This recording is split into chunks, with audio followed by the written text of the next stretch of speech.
இன்றைக்கி hair cut பண்ணுறதுக்காக சலூனுக்கு வந்திருக்கேன் சிட்டி சென்டருக்கு.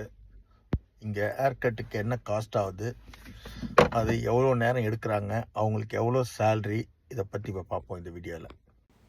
இப்போ ஹேர் கட் பண்ணுறதுக்காக சலூனுக்கு வந்துட்டேன். சலூனில் என்ன மாதிரி வீல் சேர் ஒருத்தரும் ஷேவ் பண்ணிட்டுருக்காரு. பாருங்கள் எவ்வளோ ஈஸியாக இருக்குது. இதுதான் காஸ்ட்டு. ஹேர் கட்டுக்கு எவ்வளோ, நார்மல் ஹேர் கட்டுக்கு எவ்வளோ இதுன்னு போட்டிருக்கு லிஸ்ட்டு. மினிமம் 12 பவுண்ட்லேருந்து ஸ்டார்ட் ஆகுது. இப்போ 12.5க்கு எனக்கு ஸ்டார்ட் பண்ணார் ஹேர் கட் பண்ணுறதுக்கு.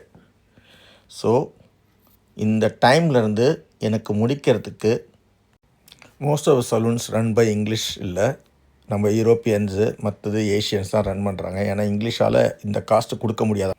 இன்றைக்கி எனக்கு வெட்டினவர் ஒரு டர்க்கி ஷாப்ஸ் வச்சுருக்கவர் தான், அவர் தான் எனக்கு வெட்டினார். ஹேர் கட் பண்ணுறதுக்கு அவர் எடுத்துக்கொண்ட நேரம் 35 மினிட்ஸு.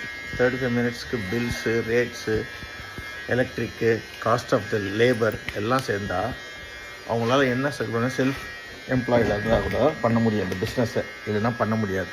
இவ்வளோ தான் விஷயம், வேறு ஒன்றுமே இல்லை. இன்றைக்கி யூகேவோட minimum wages 11 pound, most 12 pound. Next மந்த்லேருந்து அது கூற போகுது, நெக்ஸ்ட்டு ஏப்ரல்லேருந்து. அப்போ ஒரு முடி வெட்டுறதுக்கான காஸ்ட்டு 1 ஹவரோட உன்னோட சம்பளம் தான்.